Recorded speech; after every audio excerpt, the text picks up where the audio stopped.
You know, well now. Uh,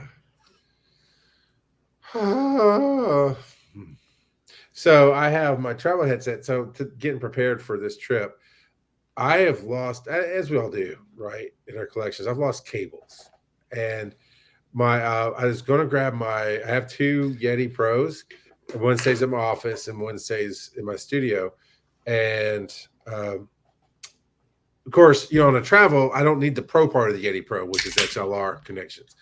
But I cannot in my office nor my studio can I find. Okay, Joe's going full Halloween motif. He's Casper the Ghost, and now he's Get Out. I don't know what's going on there. Um, but then he's playing with this. He's having fun playing with the controller, aren't you, Joe? No, I was messing with Yeah, the camera modes. yeah, it's pretty cool. Have fun, keep going. Um, but yeah, I call them the fatties, but it's the mini bees, which is the kind of rectangle mesh down. The mini bee USBs. Okay. Sorry, Yeah, well, yeah, I yeah, did yeah, yeah. the So thought. I know which one you're talking Yeah, the about. fatties. They got the hard edges and they're Yeah, thick. Yeah. yeah. The So old ones. I yeah, mean, yeah. basically. But that's what the Yetis use. And I couldn't Oh, find, so I had to bring really? my Yeti. Yeah. And I couldn't, I have a cable for this, special for my Xbox. I don't know if it's, I can't remember how Xbox connects, but I have a cable. These are the Arctic Steel Series Yeah. 7, but this is, I should have opted for a little bit more expensive Arctic Steel Series because this still has the attachment you have to USB in for it to wirelessly connect, and then I can use the microphone. Um, I didn't take the time to find that. And then I don't have a control. But then I'm like, oh, I'll dig in my bag tonight and see if I can do something. And I have not one, but two Zooms. I got an old Zoom that's just a single your little container. Then I've got a newer Zoom that has the two X Factor microphones on it. That Yeah. also takes the USB fatties. Uh, So yeah. So I was like, well, I need to make a travel bag. And I also have something to play with, Joe, that you'd be interested in. I think that is wow, something just went crazy on a microphone somewhere. Yeah, I think it might be Kurt. what? Um, and now it's gone away. Something went crazy for a second, but now it's fine. Well, so I Hello? muted Kurt and then I unmuted him, and now it's back. So it's on Kurt's end. It's like a Wait. lot of. We went through this before, Kurt, in one of your microphones. So what's happening? It's like a lot of air digital trash is being put in. It's almost like a connection loosened. Then it's around your voice. Is that any better? No.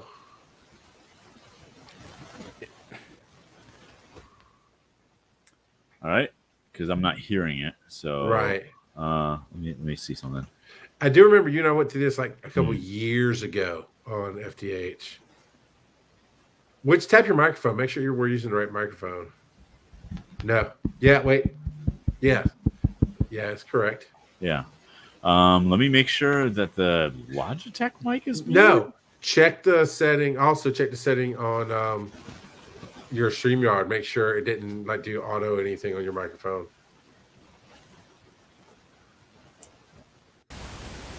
Boom. That's worse. Better. No, That's worse? That's worse, yeah. It's like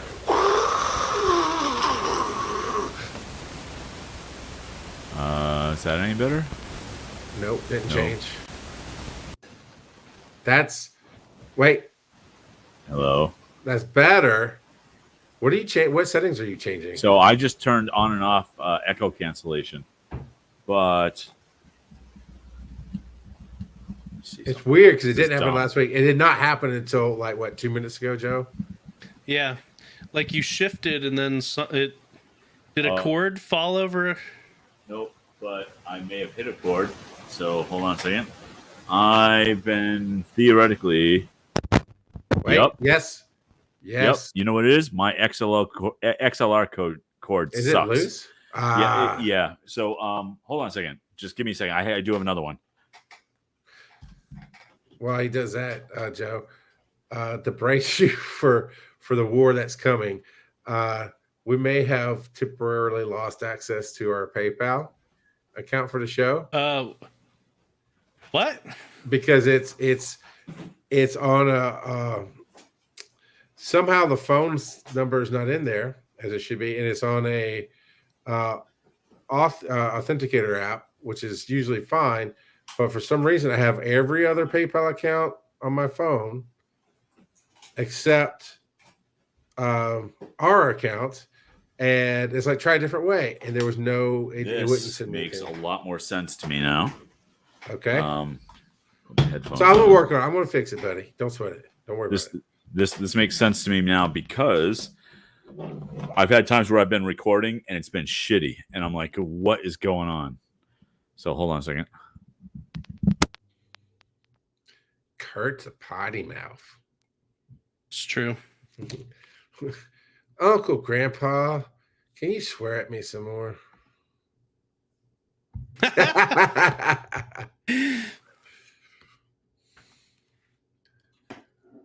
He's the father of your enemies. I love it. Oh, no. Oh, Wait, get it? Oh, don't tell me it's support that's bad. I think it is. Hold on a second. You're good now. You're good right in a second. No, so do I? Let me try. Okay. Let me try one thing. I like. What is that, Joe? A little banner, a little. It's a desk pad. It only fits underneath my my. So it's like keyboard, my Godzilla pad. Yeah. Yeah. I wish it was bigger, but is what I've it heard is. you say that many times. Check. Nothing. You're quiet. Yeah, That's you're there, good. but you're quiet. But yeah. Okay, hold on. Check. Yep, Check. yep. Yes. And it Now you doesn't. can come back down a little bit. Okay, but it's not. It doesn't. It doesn't sound like it's crackling at all. Yeah, no, Not it really. doesn't. Okay, so luckily my interface has 2 XLR ports. There you go, baby. So, okay, good. At least I know. All right. But Well, your Joe, other port's going bad. Yeah, I only need one for voiceover. Joe, it is time to start the show. Do you need a countdown? 3, 2, 1. Get ready to laugh Good out timing. loud with Wise and Nerdy, the show hosted by 2 hilarious dads. who Make it bring louder. a unique blend of wit, wisdom, It's and as high nerdiness as it to the goes. airwaves. From sharing hilarious anecdotes about their own experiences to giving advice on navigating the ups and downs of life, these 2 dads have got you covered. But that's not all. They're also obsessed with all things nerdy, from comic books and sci-fi movies to video and board games. So whether you're a fellow dad, a pop culture fanatic, or just in need of a good laugh, tune in to Wise and Nerdy and join in the fun. Now you start turning it down. So you're welcome to Wise and Nerdy. That is on the road to not all the way. Oh my God, we got to train you better in this, Joe. I am the rock god of wisdom, Charles McFall. That's Joe. Embrace the nerdiness _ard. And we've got the father of your enemies riding stagecoach rear, as it were, covering our 6s, Kurt Booten. Give me all your stuff. I love that you and I actually, Joe, we have our cameras close to us, and the way Kurt's is set up is further away. But when you put him in the little box, I thought it was like he's way far away. It's the little voice in our head. No, go back to being small. I like that. So Joe, it's been a week, man. We were supposed to play together on Tuesday night, and 1, it does turn out that Portal does not work on the M1 chip Mac, but 2, I didn't even get back to the hotel from dinner until almost 10. The way that the day worked out, it was just a really long day. You were at dinner for like 3 hours then. So we went to a nice place that took it's you're supposed to enjoy it and so on and so forth. So when I say it took forever, Daddy. yeah. Well, we got appetizers, but yeah, it was like you had some drinks, and then they came and asked for your appetizers, and they brought out the appetizers, and only when the appetizers came did they let you order dinner. But it was good. It was enjoyable. But I think we left. We were leaving to go to dinner. 7? I think is what I texted you. I don't remember. Anyway, but what did you do Tuesday night? I hung out with my wife. Oh, sad daddy. Got it. No, not sad daddy. We finished Love daddy. Yes. We finished Ahsoka. I've seen the first episode. It was highly predictable in the first It's episode. great. I like it. It's not the best thing ever, but it ain't bad. It ain't bad at all. I mean, Did you like Andor? I did not like Andor. Okay. I didn't say it was horrible. For our podcast listeners, VO by Kurt just severely judged Charles. You know, that looks. Maybe that should have been Yeah. maybe that should have been their canon. Can you dig it section? Or no, let Daddy decide. Does Andor and Ahsoka suck or not? You know, I don't know if it's I'm not saying Ahsoka sucks. I'm saying is Disney killing the Star Wars franchise? yes. That is a discussion for another time. Yeah. That's a special episode right there. Yeah, that might have to be an entire episode. But you know, anyway, we gotta get to our question of the week. I'm gonna ramble too much here. I just want to say I didn't think Andor was bad. It just didn't grab me. Yeah. All right, Joe and Kurt. Well, hit the button about the question of the week thing. It's the question of the week. All right, everybody on the podcast needs to come out live Thursday nights, 8:30 p.m. on Twitch.tv, so you can get blackout drunk because you're going to take a shot every time Kurt mimes his own voice because we have it on buttons. So I'll be right back. Got to get some alcohol. Get some daddy juice going on there. Oh man! But Joe, I'm not asking what your favorite daddy juice is. I'm asking what has been your favorite family vacation. Oh man! My baptism at 8. That wasn't a vacation. I mean, you're Mormon. I'm just guessing here. So as a teenager, my dad loved camping. Every Memorial Day and every Labor Day, we would go to the same campground. And we specifically got the same campsite, even if it was available. And we sat around, we cooked food on the fire, and we played board games almost the entire time. Spent time together. And whenever I get together with my family, whether it's camping or not, with my siblings, it always turns into, let's play a whole bunch of board games. And that's what we do. We play board games and we talk. You know, it's not just necessarily the board game, but it's we sit around and we talk and we get caught up on our lives and we discuss different things. And to me, that family time is amazing. And so to me, that vacations like that are my favorite. It doesn't have to be anything big or expensive or extravagant. Just being able to relax and spend time together is what it's all about. I.e. be cheap. Cool, gotcha. Uncle Grandpa, what's been your favorite family vacation? So look. I'm not going to. I am not wholesome. Daddy. Wow, do you smell toast there, Mikey? You good? No. No. No. You're not good, or no, you don't. One. Smell Here's the thing about Mike. Mike does not smell toast. He smells like toast. So there's that. So my favorite family vacation is when the kids were young, and this is my immediate family, not including my siblings or my parents, but my wife and kids. We, on the Friday morning after Thanksgiving, woke the kids up at 5 a.m. and without telling them that it was going to happen, we went to Disney World. So literally in their pajamas, we're going through the airport and got on a plane. And okay, I forget that everybody lives within driving distance of Disney World. Like, yeah. Okay, yeah, sorry. Yeah. And so, and they didn't know what was going on. Because I think my daughter was like 5. That's so fun. Yeah, my daughter was 5 and my son was 9. And so they didn't know what was going on. And then we get in a rental car and we start driving to the place that we were staying. And my son starts looking at signs. He's going, "Are we going to Disney?" Nice. And I went, "Yep." And I had it all planned out where I was going to ease the kids into roller coasters. Okay. And so I said, okay, so how do you ease someone into a roller coaster? The one thing to understand is in all of the Disney World Resort, there is one coaster that goes on in a loop. Everything else is pretty tame.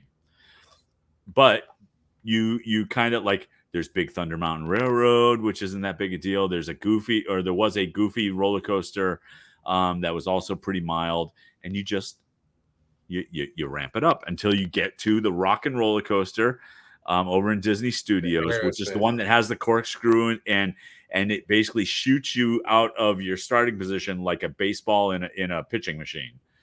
It just goes, and so we go to get on the first one, and my son goes, "Can we go on Rock and Roller Coaster?" And I'm going, "Yes, we can." And we did, and he loved it from the beginning. I went, "Well, this is the most exciting coaster here, so enjoy it." My daughter, scared to death of everything, like the Haunted Mansion, buried her head in my chest the entire time. The Dumbo ride, she was begrudgingly on it and got to the point where she could tolerate it. But any of the dark rides, Pirates of the Caribbean, forget it.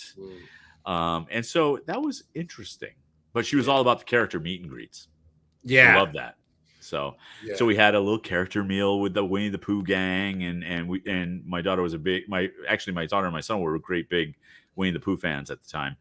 And so it was awesome because you don't often get the chance to surprise them, right? Yeah. So, what about you, Charles? I land Bible camp with both of you.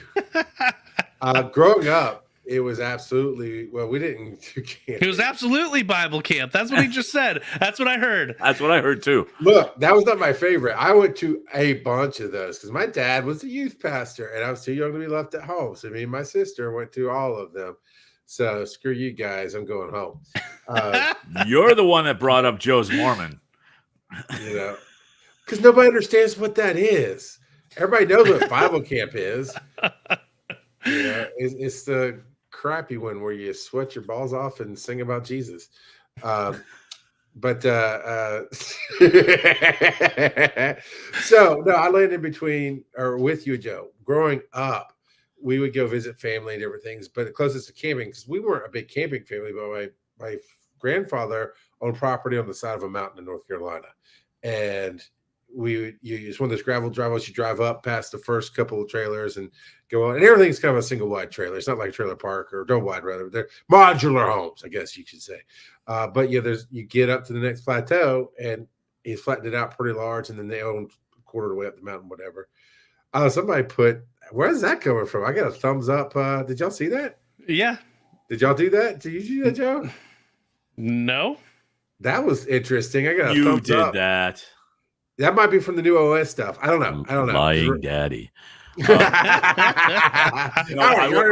It actually is probably from the new OS stuff because it will recognize gestures and put things on the screen. Yeah, that was kind of cool. Like, don't do this. Okay, I'm gonna do it. He's doing a heart symbol, and now I just look stupid. Well, you believe everything I tell you?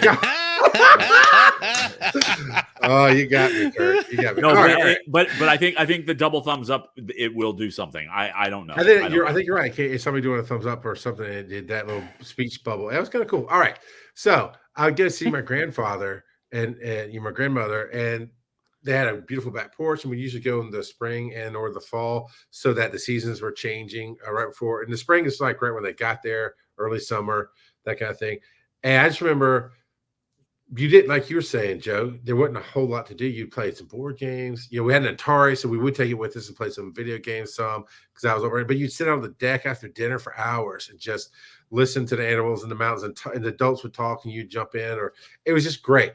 But as a father, taking my set one being Oakland and Crosby when they were 6 and 5 to Disney, that was fantastic. That was right before. Honestly, that was a different time. So we drive there. So it's an 8-hour ride. He's been to Disney so many times that he's just mixing up the different trips. I've been 3 or 4. But honestly, when with kids, Joe, I'm telling you, man. Kurt, tell me I'm right here. As a parent, when you can take your kids to Disney, even if it's once or if it's 5 times, it's all different and special each time. There's so much to do that you really don't do it the same every time, and they change things up a lot. Yeah. So yeah, I agree. And we used to go, like, we went for a good 5, 6, maybe 7 years, where we would go the week after Thanksgiving. We'd pull the kids out of school for a week because, let's face it, what are they actually going to miss? Right. And the crowds were next to nothing. Yep.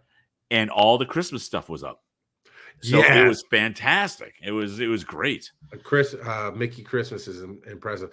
And you have to buy special tickets for that. I mean, this stuff's up, but you have to buy special tickets. Yeah, the very Merry Christmas party thing. Yep. I want to go to the Mickey's Not So Scary Halloween. Because see, we go at my birthday because it's kind of the same thing. It's the third week in September, and that means school is still in full swing. They've already had Labor Day weekend, so I'm rested from Dragon Con, and the kids are back in school. But all my kids are homeschooled, and like you said, Kurt, the crowds are down, and the temperature is better. Yes, and they do start doing the Halloween stuff right about then. But it's near impossible to get tickets to that thing. But it looks so cool. And it's Disney. So here's the thing, Joe. I'll leave it at this. Now my favorite was definitely as a kid, and I want that for my kids to go sit on a porch, enjoy some downtime, let's hang out. But I also love that I was able to give them what I didn't have growing up, which was the Disney trip. But so not only is that one of the only times you can see villains, Disney does not promote their villains very much. They have a cool thing over, I think it's Epcot that does the villains show with fireworks. Is really good. But if you go to the Halloween, you can actually get the character signings and take pictures with the villains. But you trick or treat through the park, and they don't give you a bucket. They give you a Disney themed trash bag, like a 20-gallon, and they're literally just take more. And I mean, you're like Santa Claus in the TV shows carrying this huge sack over your shoulders. And I don't need that much candy. My kids don't need that much candy, but that's just going to epic, right? So that was mine. Those are my favorite vacations. Roll that dice. Thank you, Mike. Let Daddy decide. Oh, that was the one we were having a hard time picking tonight. Was let Daddy decide. Your kids know how to pick the worst topics, man. I'll tell you. So, well, you know what, Joe? I believe your kid has been asking for this. At what age would you let your child get a tattoo? Yeah, clearly my my oldest boy, 10-year-old, he wants a giant hippogriff across his chest. That's just what he's dying for. No. Well, so we know all 10 years old. All they want is Pikachu, buddy. Don't even play. Come on. You can't even spell hippogriff. Okay, that's probably accurate, especially since I can't spell hippogriff. So come on. My 8-year-old wrote a story today for his tutor, and he tried to write Princess Peach, and he forgot the A in Peach, so it was just Princess Peach. Yeah. But anyway, so I don't really care for tattoos. I like seeing it on other people. I think there are some great pieces of artwork out there, but I personally don't want one.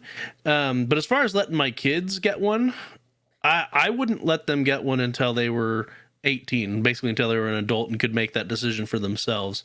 Why? I'm just curious. So a tattoo, and I know that you can get them removed, but even that's a painful process, but it's fairly permanent getting a tattoo. Because even if you get it removed, it still scars your skin a bit from then on. And so, yeah, I just want them to be in a state of mind to actually think through their choices, because it is a permanent choice that can impact a lot of things that as a kid you're not going to be thinking about. It can impact job interviews. It can impact all kinds of stuff. Depending on the placement, because there are plenty of places where no one's going to ever see it except people you are getting intimate with, unless it's like on your chest or something. And then whenever you go to the beach, that hippogriff on your chest.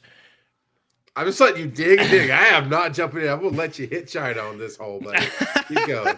I would want them to make an informed decision is all I'm saying. Fair enough. I actually am exactly the same. I got my first tattoo at 24, 25, somewhere in there. Got my second one a few years later. And for me, it was I wanted a tattoo. I knew I was going to have a tattoo at least since I was 14 to 16 years old, somewhere in there. It really landed. And to be honest, I still want the original one that I came up with, which is Cookie Monster. Your face. You've got Cookie Monster tattoo on your left butt cheek. What? I've actually thought about designing a Cookie Monster tattoo, but the first one I actually came up with was because of kind of where I've come through in my life and the things I've done, and stay true even now. Some is a weather, but it has to be just the right artist, but weather vane kind of rooster, and it's the Alice in Chains. You can't kill the rooster, and that was a really big song in my life for a while because of the hardships I went through. But even now, it's like I just always rise. But so I knew I wanted a tattoo. But my first one was the Star of Life I have, and it can't be. See, I can't do anything normal, right? I don't want anything that it has to be stylized. Yeah, I know, Kurt. What? I know. You can't do anything normal? What? Yeah, I don't want. I don't want the stupid line that everybody gets or the rose that everybody gets. It has to be something special. So I had my brother-in-law draw me the Star Life that I have, and then he draw a couple ideas, and I combined them together. But that was because of what I was going through in EMS and what I learned with my grandfather. So all that being said, I have more. But it's not about me and my tattoo stories, but. That I agree with you. I've told my kids you have to be at least 18, but I really, really, really want you to want to sell me on it. Not after 18, I really can't stop you, and that's not the point. And I told them the long stories, but it has to mean something, Joe. Like you said, my wife's wanted a tattoo for a while. I actually got one designed for her last year, which is perfect. Which she's going to get a tulip, and because that's her favorite flower. So we've got this really well designed. That Emily Swan actually designed it for us. But it's a tulip, and the leaves of the tulip are word art, and it's the kids' names that make up the leaves of the tulip. And that, that just then it's just about finding the right artist, the tattoo artist, to put it on her. But yeah, it has to mean something because, like I said, I don't want you to ever have to take it off, and I don't want you to have to walk around looking stupid. I can tell you in my industry, unless you got something horribly racist or offensive tattooed on your actual forehead, we do not care anymore. We need medics, we need EMTs, and you can't see my tattoos really. I designed them specifically to be above the sleeve line so that at the time in the 90s, it was a problem. Right. But yeah, what about you, Kurt? Do you have an idea? You look like you're gonna so say I'm not a fan.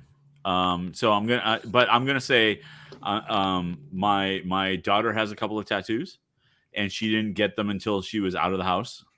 There you go. Yeah. And she knows that I'm not a fan of them, but I don't love her less because of it. I just don't feel that they enhance attractiveness.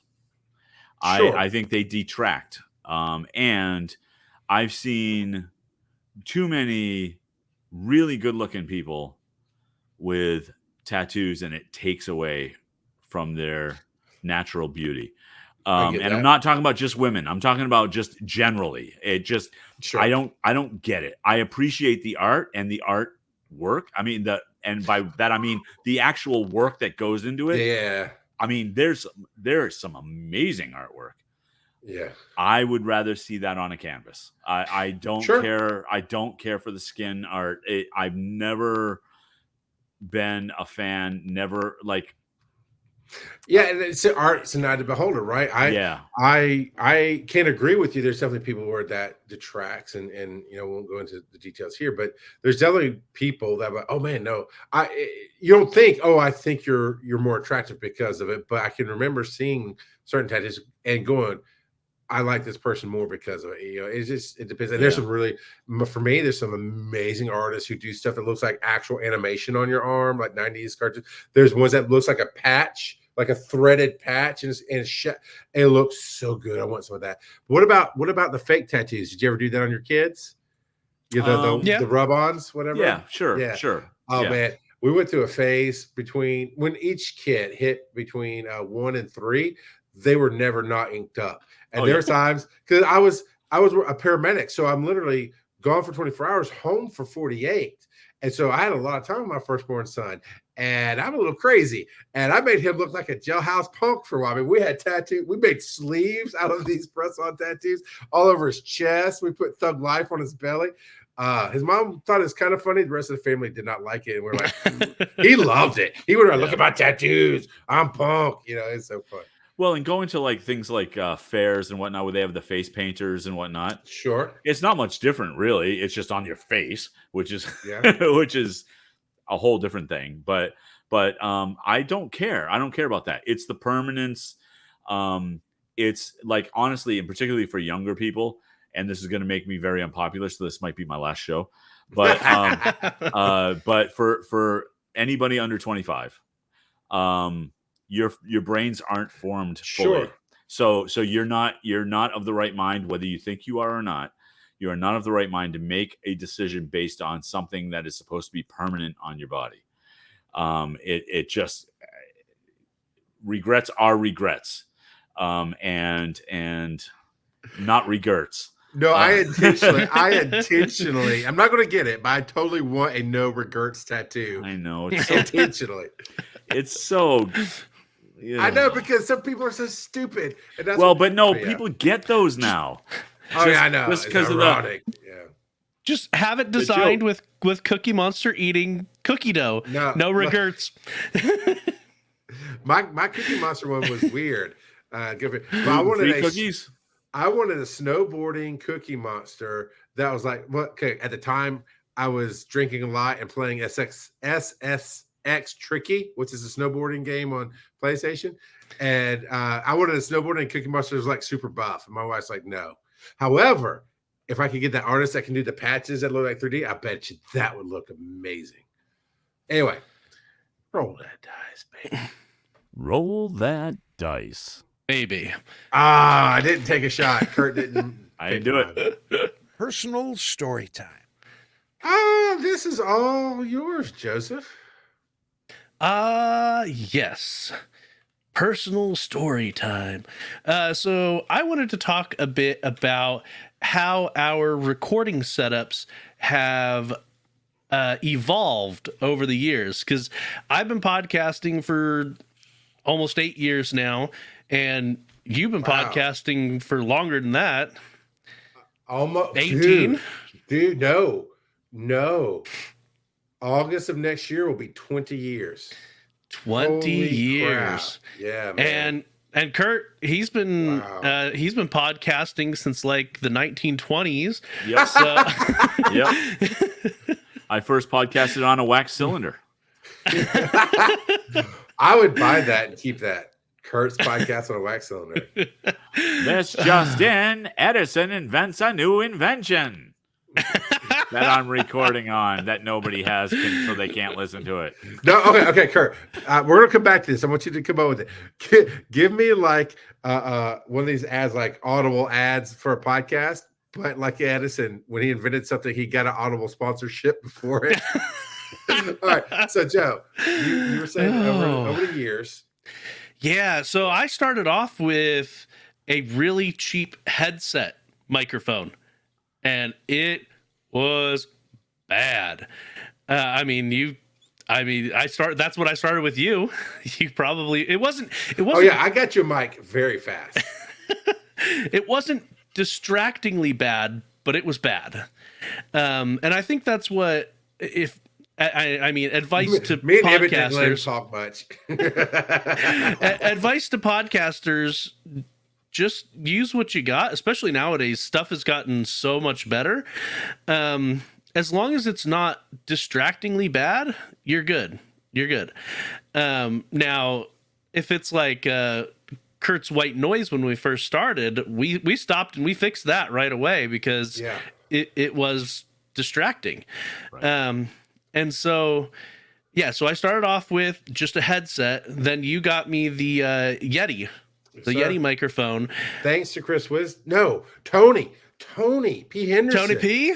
Yeah, because we weren't friends yet, but we were in the same circles, and I saw where he posted He had upgraded his podcast and host to something else, and he was selling off a couple of Yetis, and I hit him up immediately. I snatched him, and then Chris Wisdom came crying to me because we were doing a show. They said, "Oh man, I was going to buy these from Tony," and he said he sold them. I was like, "Yeah, I bought them." He's like, and he started fussing at me, and then the next day in the mail, he opened up a box, and I'd send him one. I said, "You one?" I sent him one because Tony gave it me like the stupidest, cheapest deal on those things. And so, yeah, I got you. I was happy to help you both out. Yep. Yeah, and I've still got that sitting in a box over behind me.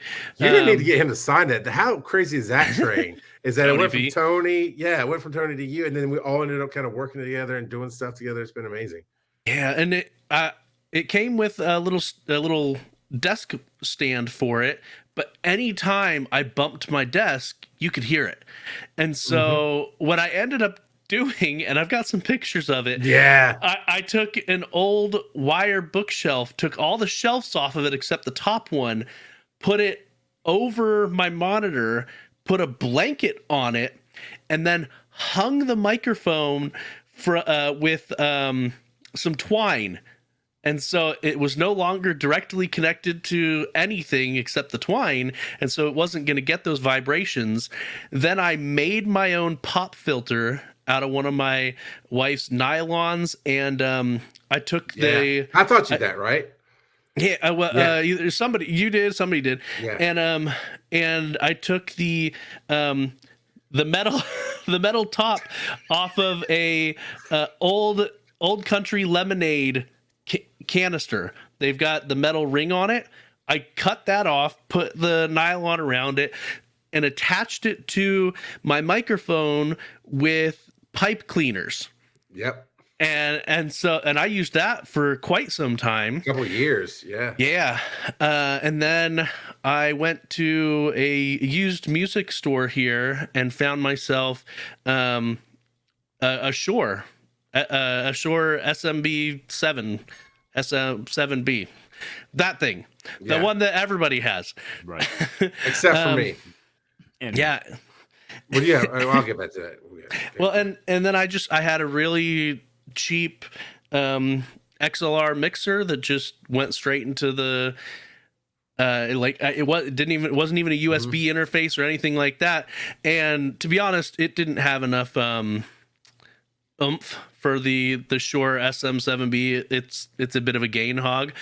And then just recently, Charles gave it to Tyra, who couldn't use it because she had a Mac. But it's a Go XLR, which is going to lose support eventually, but for now it's working great. So, and I imagine because the Go XLR was so popular, I wouldn't be surprised if there are fan-made drivers to keep it running and stuff like that in the future. But yeah, that's my setup, and I've even got some acoustic foam on the wall in front of me, and yeah, it'll turn up.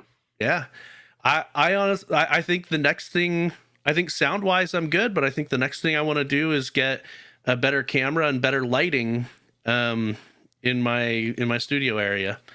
So, but yeah, I hear you, man. Now, Kurt, once you start thinking of one of your craziest setups, and I just obviously just realized almost 20 years in the industry with this. Of course, it's gone through craziness, but some of the early days, and Ray Ortega is the podcast answer man. Dave Jackson was he's a big podcast guy. And there was somebody else I talked to back in the day that when I told them my setup, they're like, holy crap. But we had to use Skype so I started talking about myself, right? And I was in a band. So I had a Shure 57 basic vocal handheld mic. So I already had that. It had the clown nose on it, right? So I already had I had a mixer. So I just figured out how to get the mixer into the board. But at some point, and I have pictures of it somewhere, like you said, Joe. I don't know. I don't even think they're digital. I think I have printed out Kodak film pictures somewhere of my setup in the living room where I had a Mac, and back then it had a headphones out and a microphone in port, and like a USB or two, but nothing was really USB. And I cannot even remember how I did it anymore, but somehow mix minus, which means I took 2 channels of audio, put one to the right, one to the left, and I fed Skype only one channel, so you wouldn't hear yourself back, so we could record. But also found this thing on the Mac called Soundflower, and then started hand with some. I mean, the Soundflower basically gave you some help with it, but basically started hand coding audio to where I was routing all the voices from Skype, because Skype had different channels back then that you could turn up and down the volume individually. And I was doing all this crazy digital mixing that we just take for granted today because it's built in behind the scenes and those kind of things. Like I was talking about audio hijack tonight. I just drop a block mid run, but just the cables and the second soundboard and I just this picture of me and Michael Recon are surrounded by everything with a boom mic and my microphone like I'm Billy Joel Piano Man in this thing, and it's just gone from there. I remember hand coding. It's not an audio setup, but I remember having to hand code our HTML RSS feed so that people could download it. I could probably do it today if I refresh, but yeah, it was crazy. And of course, it's progressed up through the years. I got an MXL 440 was my first nice microphone. My buddy Douglas bought for me for Christmas one year, and that was the first microphone that took a preamp or a phantom power. Still have it. That one I'm not giving away. That one, kept. I've bought and given away stuff a lot, but that one I'm keeping. And I use an ILPR 40 now in my studio. And, of course, I go through different soundboards throughout the years. You've got the Go XLR there. I've got a Rodecaster Pro right now, which also has a Behringer two-banger on it, a USB two-banger there, because I wanted an extra. Yeah, it's the thing. What about you, Kurt? What's one of your craziest setups for your little path? So this microphone I've had pretty much since I started. Which is what?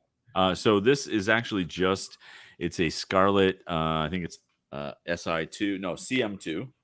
And it's a large condenser mic. And I needed a large condenser mic because of the voiceover stuff. That's kind of what you need to have. Like a dynamic mic just is not used. Right. So, and then the interface that I have is a Focusrite Scarlett 2i2. And I've had it forever. What was that? What was the mic you're talking about? It's a Scarlett what? It's Scarlett CM2. CM2. Now, it came as a bundle. Because it sounds great. Oh, thanks. But yeah, and that's part of the reason why. You're welcome for inventing that microphone, Kurt. Yeah, well, hey. I got really sick of speaking into the large speaker phone that Edison came up with. He just never came up with anything better. So record on a needle. Come on. But this setup I've had forever. And wow. I really didn't start doing voiceover, or I didn't start doing voiceover or podcasting before I had this. So the evolution of what I've done from a sound standpoint is I started out with moving blankets all around me. I played around with those boxes that are filled with the insulation, and you put the mic inside the box to try to reduce the noise, and it's largely a scam that doesn't work very well. Yeah. And then I built a PVC booth out of PVC pipe and put moving blankets all over it. Which worked pretty well for the voiceover thing, was stupid for the podcasting thing because you couldn't go in and out. I want to be able to see what's going on the screen. And so what you don't see, because I haven't done the proper unblurring yet, but these boxes that are behind me have audio insulation in them, and it's stiff audio insulation. And I have over here in the corner, I have a bunch of wooden frames that I had a friend of mine build so I could shove the audio insulation in there. They're 4 foot by 2 foot, I think. And you put the insulation in, cover it with muslin or some other cloth, and you can hang them on the walls, and that will complete my studio from an audio standpoint. Yeah, But let me tell you, everybody. Kurt and I used to do a show called From the Helicarrier, and it's been over a year since those boxes have been sitting there behind him. oh yes, oh yes, yeah. It's because it's for me. It's way down on the list of priorities. So Record on tattoo needle, Joe. Yep. Stupid. and so the other thing is, and people are going to hate this too, but Adobe has a podcasting app. Yeah, And I haven't tried it, but I've heard about it. so I use it, and I use it for voiceover. So you record your voiceover, you upload it, and I'm going to actually try it with This Week in MCU. This Week in MCU coming to you this weekend, featuring Loki season 2. Yeah, baby. So, but I'm going to feed that into Adobe, but it cleans it up and takes the room noise out. Oh. And it's remarkably good. And people are annoyed at it because it's so good. It's so good. Look, but baby, it allows AI. me. AI is a good thing. Well, but it also allows me to not worry about it and just worry about the content. Yeah. Yeah. So there's value there. So I looked up Focusrite Scarlett Studio. Well, like you said, it's in a pack. So it goes with the CM25 microphone, the set of headphones. Yep, it did. The a 2i2 code for software bundle, some kind of recording bundle. Yeah, throw that away. We got other matter. programs. Yeah, Audacity does everything I need. The mic cable, yeah. Reaper does everything I need. Hijack. Yeah, there's other things. So whatever. Mic cable, of course, XLR cable, a boom stand, and a pop filter. So this is a podcast kit right here, ready to go, out of the box, sounding great. $288 on Amazon is all it is. And how long have you had it? This is the XLR cable. Yeah, the actual one. We saw you go get it earlier. Yep. And I've had it for 7 years, maybe 8. Oh boy, what's he doing? So let's call it 8 years. Yeah, 8 years. Whatever you paid there, we'll call it the same price now, less than $300. I'm not going to do that math, but that's a very low investment for. If I have to replace anything, it's not going to hurt me because I got my use out of it. So I lust after a couple of microphones, but they are naughty, daddy. Yeah, one of them is about 1,000 to 1,500. A TLM 103, and that's not coming anytime soon. But this does everything I need. That's the other thing. Yeah. But you know what? If you go to patreon.com/wise_and_nerdy, you can help Kurt get to that awesome microphone. Then how awesome would it sound when he calls Joe Love Daddy? If somebody buys me a TLM 103, I will record a different voicemail for them every week for a year. Oh, yeah, man. Yeah. See, if you said you'd put me on a jersey, I might get you that microphone. That's how Dennis got me. So I will buy Charles a jersey with Joe's head on it. And actually, I wouldn't do a jersey anyway. I would buy you a Hawaiian shirt with my face on it. I get that because you're the Hawaiian shirt guy. So what time is it, Joe? It is time for Wait, wrong show. Roll that dice. Thank you, Mike. Can you dig it? Didn't you already say that, kid? Man, I tell you what, this kid. Can you dig it? Reading to your children. I'm going to go ahead and jump in and go, no, Joe, I do not want to read to your children. I do not think that at all. Well, why not? Well, one, they don't offer me enough Slurpees. They fair. take the Slurpees. They love it when I bring when drunk Uncle Rock God shows up with Slurpees. They go, thank you, and then they take off and let me and Joe spend an hour together.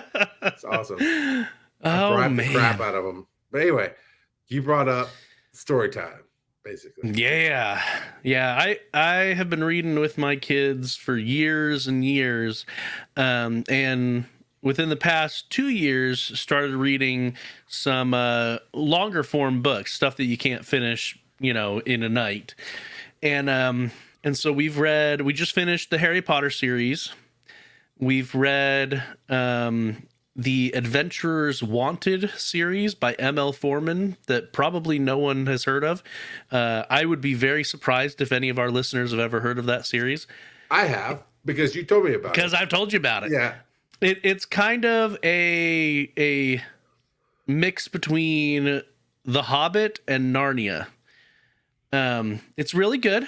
It is not on par with Narnia or The Hobbit. But it is very good.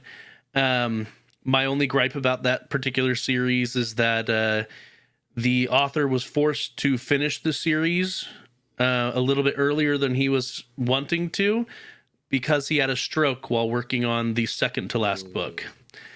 And so basically he had to take a whole bunch of the story elements that he was going to put into the last book and finish it up. So there are several storylines that ended up getting cut because of that. But all in all, very enjoyable series. And we just started reading Aragon. So the movie sucks, but the books are really good. And so my boys are really liking that. And I think it has helped them quite a bit with reading comprehension and other skills like that, because they, like me, their worst subject is language arts. Not that they're bad at language arts per se. They just it's not it's their weakest subject. And so I think that this is crucially important for their development. It also helps them with their imagination. And so it's fun. It's fun to read with them and to hear their theory, because I ask them, what's your theory about what's going to happen next, or things like that. And so we had a whole bunch of discussions about what was going to happen next in the various books that we've been reading, because they hadn't watched the Harry Potter movies until we read the books, and the Adventurers Wanted ones, they don't have movies and probably won't for a long time. Yeah, we'll have to see how that goes. The author has since passed for that one, so but I assume that his estate could still make some deals on that and whatnot. But yeah, I dig it. I dig it a lot. How long have you been reading to your kids? I mean, since they were little, but as far as the longer form stuff, it's been within the past couple of years. But it's been pretty consistent since they were little. Oh yeah. Llama Llama and the different Dr. Seuss books and all kinds of stuff. Yep.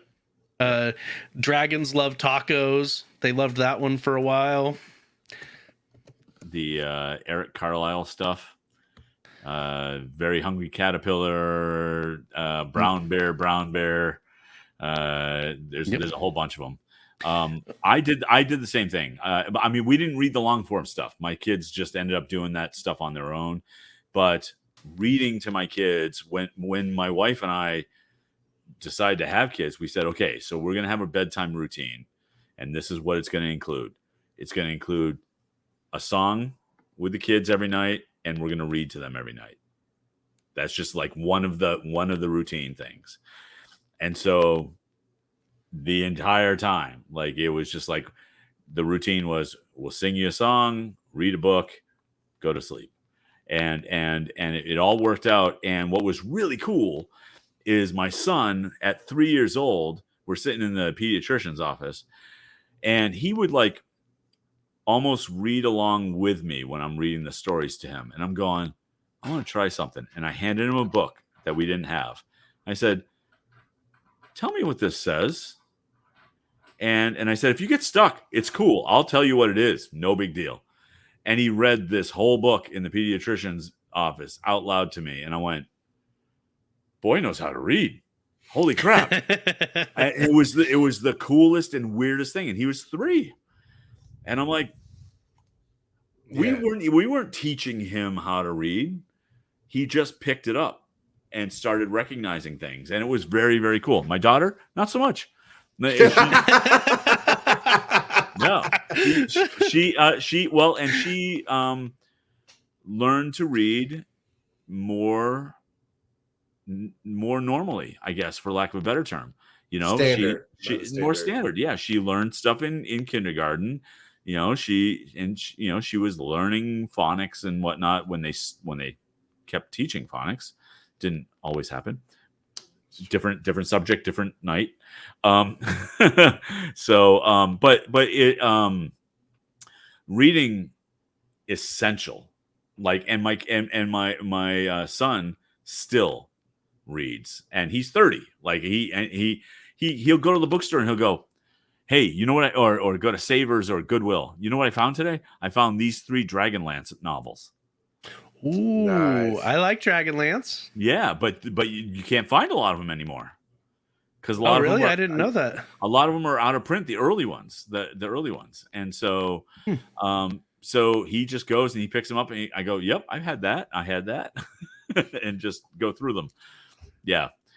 So that's really cool. That's really cool. We ended up doing I got into the Harry Potter books 3 movies in, and they were so good that I went, I got to go back and read the books, and I read all of them, and so my son had been reading them before I did.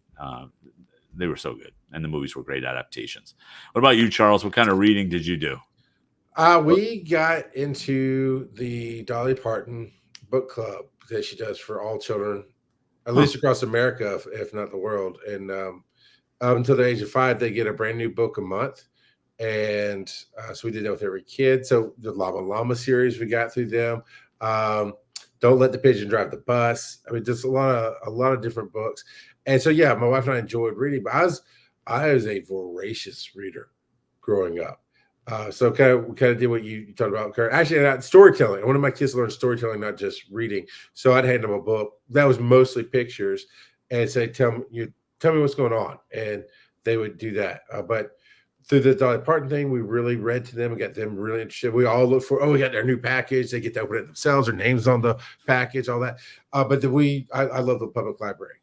And so the second they were old enough to do anything, we'd start going up there for the pre-K nights and the kindergarten nights and all that, and get them their own card. So we go up every week, and that's just how we raised them. Was today. And all my kids still love books. My 2 daughters still buy the most books.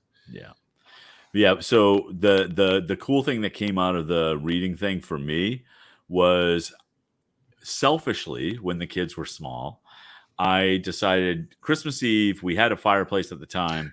No. I'm going to read Night Before Christmas. Oh, okay.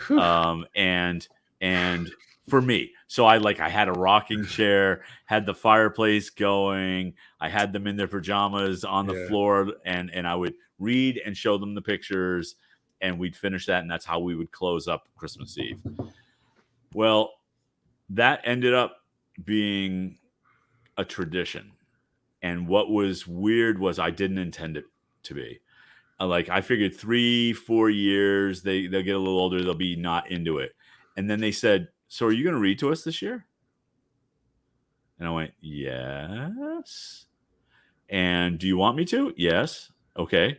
So they would literally still sit on the floor. Like, to this day, they will sit on the floor while I read it to them. That's pretty awesome, though. During COVID, and when my granddaughter was born, my daughter said, okay, so we're going to zoom in so you can read to us. That's awesome. And so that is the one book I won't do on Storytime with Kurt, and I won't do on Patreon. That's my family book. That's for us. And so I bought my granddaughter. I started buying books for my granddaughter all right away. And so I got her a bunch of Dr. Seuss stuff. And when I read Dr. Seuss to her, I get as crazy, funny, silly as I possibly can, because why not, right? And so we were reading Green Eggs and Ham the other day, and I said, okay, so Serenity, you read this to me now. She can't read, but she goes, Sam, I am. I do not like ham. And then she'll turn the page. She'll go, no. And then she'll turn the page. She gets visibly active during it, which I love because I want her to have that, like that craziness, because stories are supposed to be fun, right? And so she just as much, I'll buy books for her every holiday just to have that thing going. Was my typing too loud? Was it because I keep getting my mic muted? I'm like, I'm not talking. Yeah, no, we heard you typing. Sorry, I forget it. I did forget it's not a regular mic; it's the built-in mic. So okay, I would absolutely do that. By the way, in the okay. chat. So new patron level, right? Patreon.com. We're gonna get it up very very soon. We're gonna get it up before this holiday season. And new Patreon level, we're gonna figure out. Joe and I will figure out the pledge level, and we obviously would split with Kurt here. But a certain pledge level, you'll get a kid's book read by Kurt once a month, on MP3 or video. I guess we could do it. We could do video. Yeah. We could MOV, something like that. Yeah. And it'd be just for the patrons there. And then for our Christmas special, now I was going to ask you to do this first. I was going to ask you to read that story for us, but me and Joe will just kind of pick at it and make fun of you while we do it. But since it's such a special family thing, I can't do that. Yeah. Clearly, you've got to read the night before Christmas. But no, I mean, I thought of that. Then you got to the point of the story, like I don't even do that on story time. And I was like, okay, we can't get that. I'll do a dramatic reading of Christmas in Hollis by Run DMC. Oh, that'd be perfect. But also, I have the Quitty Fingers kids book that is Die Hard, and it's all drawn in kids' art and stuff. And maybe we could read that. That'd be fun. But why? That's not a Christmas movie. Those were blankety fighting blank, words. you say? There's a king. Daddy. That's Hot a legendary. take daddy. That will be our December 21st. So look, December 21st is the Thursday before Christmas for us, and that will be the Let Daddy Decide topic for that night. Yeah, because I'm in. So guess Joe won't be able to guess this, Kurt, but guess what my favorite kids book to read to my kids is. I'll give you it. Came out. That's it. That's it. What was it? It's Go the F to Sleep. Except it's not F, I know. and it is written in that meter and rhyme of kids' books, and it just, oh my god, it just resonates as a parent so much. And then Samuel Jackson did the quintessential reading of it. So good. I actually recorded that for Botched, and so for them at last year's Dragon Con, I recorded that because I knew they were staying up too late. So I recorded it and sent it when I knew they were still awake. And I said, you need to listen to this right now. That's funny. So another special, just like a one-off special for our patrons, Joe. It'd be their choice. It's not forced on them, but I can read that one for our patrons. And they can have it. Because it will, we can do a censored and uncensored, and we'll censor it with some funny sounds like Care Bear stare. No, it has some funny sounds. We'll come up funny. Care Bear stare. Yeah, they would always say Care Bear stare. Wouldn't that be funnier than bleep? But yeah, I'll read that. But roll the Care dice. Bear stare to sleep. There you Roll that dice. Time for the question of the That's week. the wrong button. That is the wrong button. Stay tuned for this commercial break. About time. All right, team. I believe in you guys. You're putting in the effort. We can take this across the end zone. This is a game of inches. Look to your left. Look to your right. It's a game of inches. All right. Kurt, Joe. Donate to your daddy. Patreon.com/wiseandnerdy. No. Okay, we're trying to get. That's a good try. Good job. Call your Just bring it. daddy and leave a voicemail. wiseandnerdy.com. Play some music. Call dad. Forget about it now. Just play the music. Oh, we're doing Trance Daddy tonight. Go the dad to sleep. What is this, Joe? Go the Care Bear stare to sleep. Do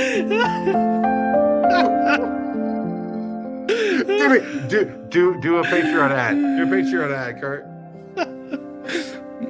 Donate to your daddy. Patreon.com/wise and nerdy. Now with more Dr. Venus Flytrap.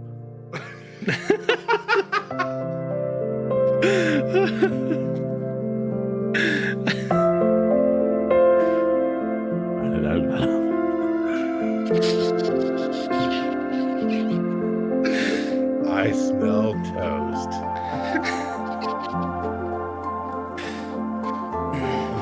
I pick my toes because they ask me to. All right. Were you able to come up with the Audible sponsored Edison announces he's invented the radio bit? We'll see. Let's see. Right. I think I had something. All right, bring the music down. We'll come back with that. Wise and Nerdy brought to you by Edison. Edison's gramophone. Now featuring the hit single, Watson, I Need You. That's the phone call. You don't think Edison was a pirate? He absolutely was. He stole half his inventions. Oh my God. And the B side, Oh yeah, Tesla is a hack. That was good. I liked it. Welcome back to the Wise and Nerdy Experience.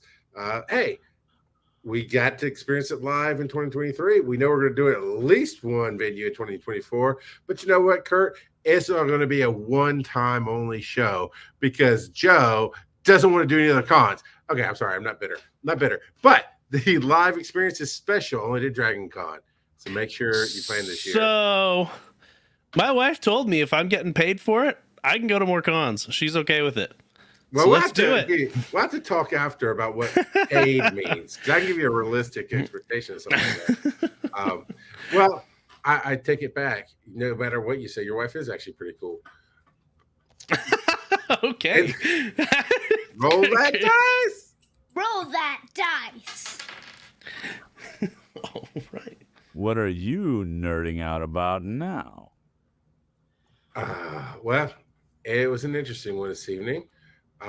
Let's go in the order that it's there. So, as I was getting ready for the show, I'm flipping through TikTok and finished. I just finished up my dinner or whatever, and I found a TikTok channel that showed a movie preview called The Beekeeper about Jason Statham. Looks interesting. Okay, it's kind of like Jason Bourne-ish. Yeah. And I'm like, oh, well, let me see what other trailers I have on this channel. Second one in, Monarch, Legend of the Monsters. And does anybody here know what Monarch is? Oh, wait. So that's the new Godzilla movie. Not movie, Apple TV series. Is it a series? Oh. Yes. Yeah, so Monarch is the governmental agency in the world of Godzilla and King Kong and all that. Now, there's supposed to be another movie being made as well, but yeah, this is 100% tied into the show or into the movies. And it's got John Goodman. It's got Kurt Russell. That's all I cared about. It's got Godzilla. They're already showing me Godzilla in the show. Can't wait. November 17th. So that's what I'm geeking out, nerding out about right now. What'd you write down there, Joe? I switched it up. Oh, you did switch it up. I sure did. So this past week, the newest season of Demon Slayer came good. out on Netflix. We've been waiting for that. And I had already watched the Japanese version with the subtitles. So this is my second watching with my wife. And yeah, good stuff. Really, really good. I don't want to give away spoilers, but fantastic. It's called the Swordsmith Village arc. And it does a lot of I commented this to my wife. They do really good with the pacing, in my opinion, because they weave together backstory with action really well, so that it's not like, oh man, come on, can you hurry up with the backstory or anything like that. They do a really good job of weaving it in so that it doesn't feel like they're doing too much exposition while they're still getting a lot of information across. And so yeah, and they do quite a bit of world building in this, a lot of explanation on backstories of certain characters, and just and world building. They explain how some things came to be as they are and stuff like that. But yeah, That's really pretty good. cool. I did not know it dropped, and as Zoe and I are looking forward to seeing it, we caught everything up, so we're waiting on that. And I got to tell you, Joe, I'll keep you informed if I hear about it. But if Fathom Events does another one of the Demon Slayer festivals, you've got to go. And actually, we'll plan for it. Zoe and I will maybe come up to Chattanooga area and just get a hotel room, and me and you and your wife, whatever kids, we'd all just go. I'm telling you. There's being a fan of Demon Slayer, there's nothing like that event. And I would love to, I would go to Japan for it. But I'd have to have a translator there. So then I wrote down another one that I've been into. For whatever reason, something that's triggered in me here in the last, I guess that's Dragon Con, that I really kind of want to get more into, like D&D. I know Baldur's Gate 3 dropped. I loved the first two Baldur's Gates. I haven't pulled the trigger on getting Baldur's Gate 3, but I was like, okay, that's watching the D&D movie. Like, oh, there's Baldur's Gate. Like, oh, I know what that is. Oh, this is King of Neverwinter. Oh, I know what that is because I played those games, even though on video games, right? Video game version. So I just and see, I find it funny. You're like, oh, I know that from Baldur's Gate or from the movie, Yeah. But to me, I've read a ton of the books in the Forgotten Realms. Right. And so, like, my favorite book series, or my favorite trilogy, is the Dark Elf trilogy, which starts off the Legend of Drizzt, which is like 20 or 30 books long. And that's my rap album, The Legend of Drizzt. No, that's the Legend of Drool. But yeah, fantastic. The world is so rich with lore and everything, and it started off as a Dungeons and Dragons campaign that turned into a book series, kind of like how Dragonlance did that as well. It started off as a D&D campaign and then turned into this whole huge amount of books. Nice. So yeah, the movie's good. The game, I'm looking at it. So I've been feeling that a little bit. This season of, I'm back to listening this season of Botched. I've caught up with that so far. And I was like, you know what? And on my phone, I don't have a really good game I want to play right this second. I was like, I really want something that I can just control, play like a video game, not spend a ton on. And I remembered I'd played it before and just didn't have time anymore. Knights of Pen and Paper 2. It is on Apple Store. It's on Google Play. It's probably on Amazon Fire Store. It's at least a version on both the Apple and the Android stores were free. And there's in-game purchases and whatnot. And I will tell you, I had to do some looking up, right? Okay, there's classes. There's a type of player, right? So you got the lab rat, you got the jock, you got the rocker, all these stereotypes, but they all have their own passive bonus. Then you got the three types. You got dwarves, humans, and elves. And they all have their own little. It keeps it very simple for somebody like me. I have played Baldur's Gate, but I let the computer do all the back end work. I don't need to see the math. I just need to see the traits are there, whatever. And then you have classes like necromancer and mage and different things. And so I started a team, and it was going okay. But I wasn't feeling like I could manage it well. I wasn't understanding fully it. So I started a different team. And then I looked it up online. And I unlocked the ninja class. So I found out a build for it, right? Like D&D 101. Here, you'll build this class. It's on Steam, too, on computers. I don't know if it's free on Steam. I'm just saying I know it's there. Anyway, all that being said, once I got the right – because I don't fully understand, this bonus works with that bonus, because I don't want to dive that deep. Kurt knows that about me. So I just want to play the game. And so just looking up real quick, find a few Reddit pages. I now have a team that I'm good halfway into the game. And I have spent about $10. I bought the $4.99 starter pack, and it got me another player at the table, which is what I needed. And then I bought some diamonds, which ended up being $5 to get the add-on pack that says it's about mid-game, level 20. I think level 4 is your cap out. So just added story content, which is a tongue-in-cheek knockoff of Teenage Mutant Ninja Turtles. They put in the game. They call them middle school uh, uh, tortoises or something like that. And there's a lot of culture references that are tongue in cheek. So I just want that out there. I think Kurt, you had something you were kind of nerding on.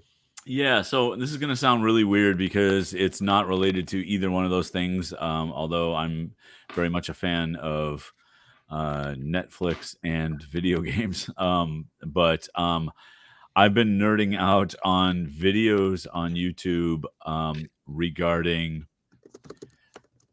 weightlifting, muscle building, and the science behind all of that, and what's called hypertrophy, which is making the muscles actually bigger, and how to best go about that. And it's really funny because there's, like in every other kind of nerddom, there are usually a couple of sides that disagree vehemently. And the difference here is that the science usually wins out. You can argue whether or not Big Bang Theory is funny, but that's an opinion. But with this, it's swole daddy, nice. And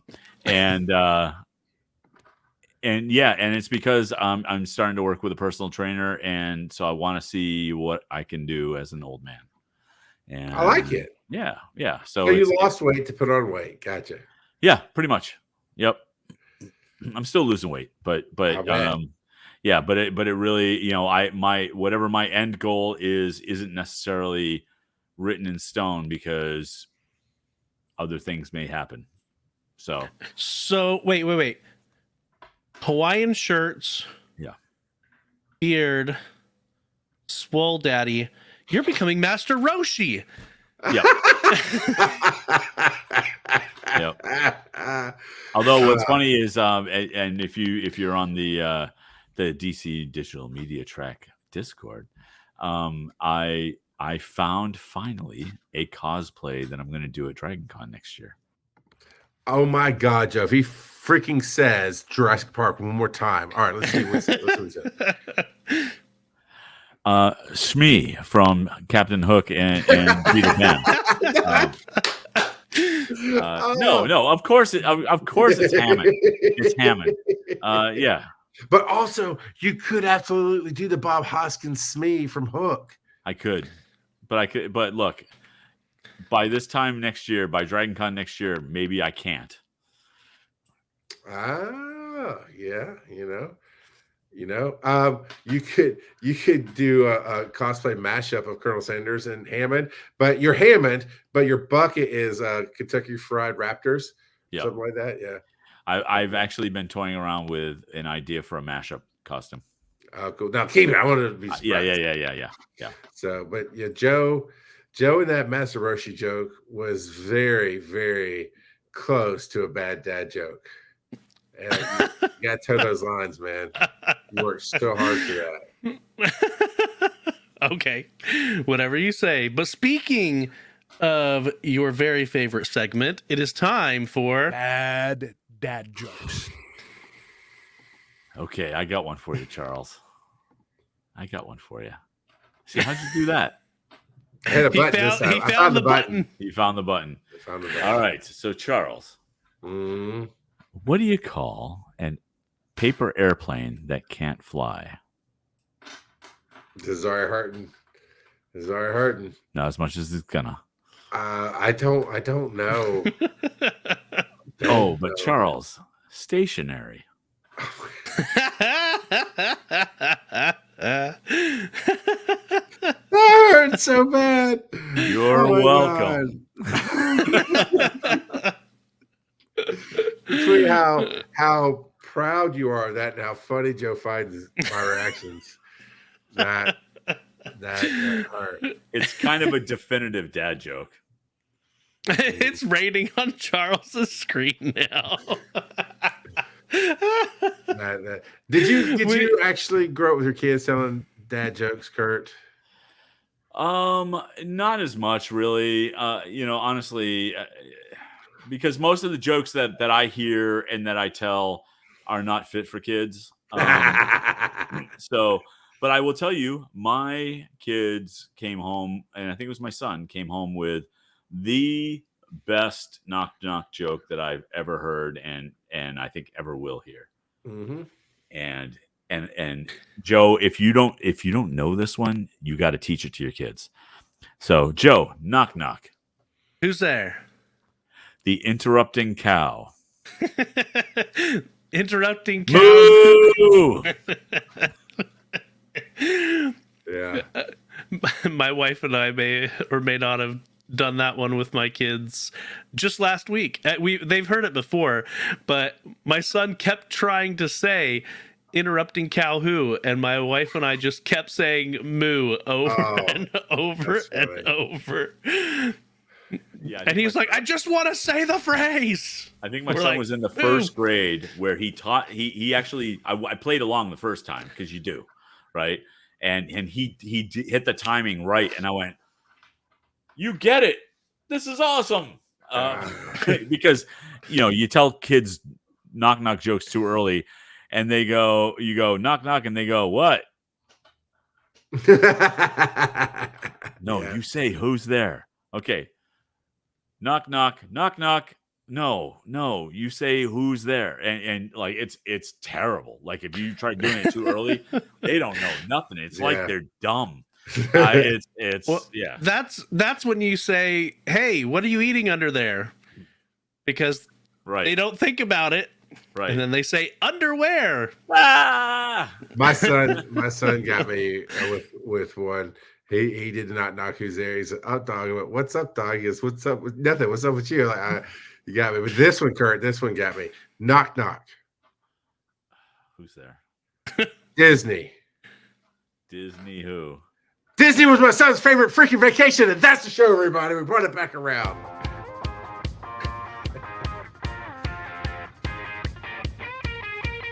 Follow these nerdy dads on social media. Charles at Rock God of Podcasting. Joe at Joseph_Ard. Check out the website, bodsandnerdy.com. And as Everybody has to always, pray. Joe's they may not be your father, but they'll always be your daddy.